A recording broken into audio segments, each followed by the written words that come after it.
السلام علیکم ورحمۃ اللہ وبرکاتہ۔ الحمدللہ رب العالمین والصلاۃ والسلام علی رسولہ الکریم، اما بعد فاعوذ باللہ من الشیطان الرجیم، بسم اللہ الرحمن الرحیم۔ ان اللہ وملائکتہ یصلون علی النبی یا ایھا الذین آمنوا صلوا علیہ وسلموا تسلیما۔ مولایا صلی وسلم دائما ابدا علی حبیبی کا خیر الخلق کلہم۔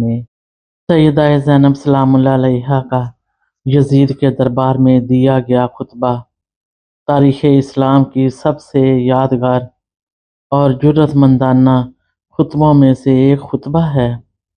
یہ خطبہ کربلا کے ہولناک واقعے کے بعد اس وقت دیا گیا جب سیدہ زینب سلام اللہ علیہا اور دیگر اہل بیت کو قیدی بنا کر یزید کے دربار میں پیش کیا گیا۔ اس خطبے کے ذریعے سیدہ زینب سلام اللہ علیہا نے یزید کے ظلم اور اہل بیت کی مظلومیت کو برملا بے نقاب کیا اور اس کے دعووں کو باطل ثابت کیا۔ خطبے کے اہم نکات۔ سیدہ زینب سلام اللہ علیہا نے اپنے خطبے کا آغاز اللہ تبارک و تعالیٰ کی حمد و ثنا سے کیا، جس سے یہ ظاہر ہوتا ہے کہ وہ ہر حال میں اللہ پر توکل رکھتی تھیں۔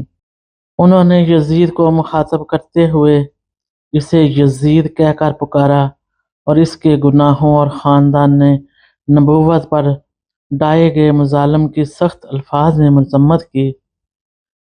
سیدہ زینب نے واضح کیا کہ وہ کون ہیں اور کس خاندان سے تعلق رکھتی ہیں، جو کہ نبوت اور رسالت کا خاندان ہے۔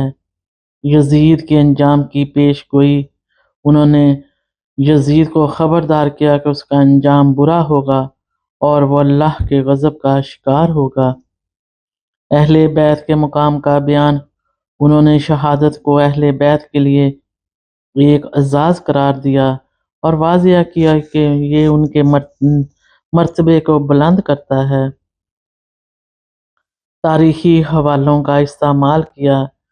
سیدہ زینب سلام اللہ علیہا نے اپنے خطبے میں قرآن کی آیات اور پیغمبر اکرم صلی اللہ علیہ وآلہ وسلم کی احادیث کا حوالہ دیا، جس سے ان کے خطبے میں مزید وزن پیدا ہوا۔ اس خطبے نے یزید کے دربار میں موجود افراد پر گہرا اثر ڈالا اور اس کے ظلم کو دنیا کے سامنے آشکار کیا۔ یہ خطبہ آج بھی مظلوموں کی آواز اور ظالموں کے خلاف کھڑے ہونے کی علامت ہے۔ کربلا کے بعد سیدہ زینب سلام اللہ علیہا کے حالات زندگی۔ کربلا کے واقعے کے بعد سیدہ زینب سلام اللہ علیہا کی زندگی ایک نئے مرحلے میں داخل ہوئی۔ انہوں نے نہ صرف اپنے بھائی امام حسین علیہ السلام اور دیگر شہداء کی قربانیوں کا پیغام دنیا تک پہنچایا، بلکہ اہل بیت اطہار کی حفاظت اور اسلامی اقتدار کے دفاع میں بھی کلیدی کردار ادا کیا۔ کربلا کے بعد سیدہ زینب سلام اللہ علیہا کو دیگر اہل بیت کے ساتھ قیدی بنا کر کوفہ اور پھر شام، دمشق، یزید کے دربار میں لایا گیا۔ یہ سفر انتہائی مشکل اور اذیت ناک تھا۔ یزید کے دربار میں ان کا خطبہ تاریخ کا حصہ بنا۔ کیسے رہائی اور مدینہ واپسی۔ یہی یزید کے دربار میں سیدہ زینب کے خطبے اور کوفہ میں حضرت امام سجاد علیہ السلام کے خطبے کے بعد یزید کو عوامی دباؤ اور ممکنہ بغاوت کا خطرہ محسوس ہوا۔ اس کے نتیجے میں اس نے اہل بیت کو قید سے رہا کر دیا اور انہیں مدینہ واپس جانے کی اجازت دی۔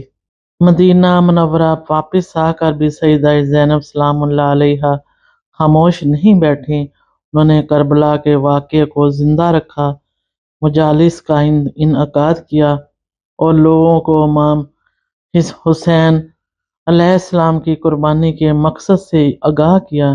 ان کی تقاریر اور یاد دہانیوں نے یزید کے ظلم کی حکمرانی کو چیلنج کیا اور بنی امیہ کے چہرے کو بے نقاب کیا۔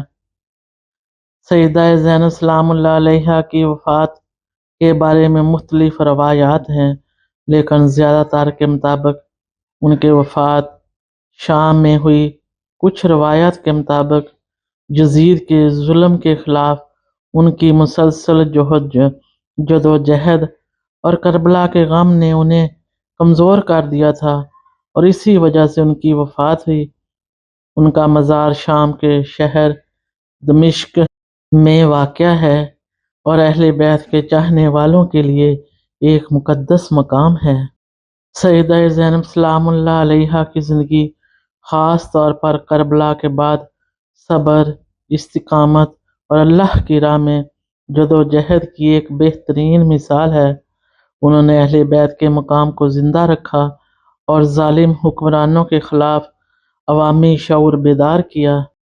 ہم تمام امت مصطفیٰ امت محمدیہ سیدہ زینب سلام اللہ علیہا کی قربانیوں اور اہل بیت اطہار کی قربانیوں پر اربوں کروڑوں خربوں درود و سلام کے نذرانے پیش فرماتی ہیں۔ اللہم صلی علی محمد و آل محمد۔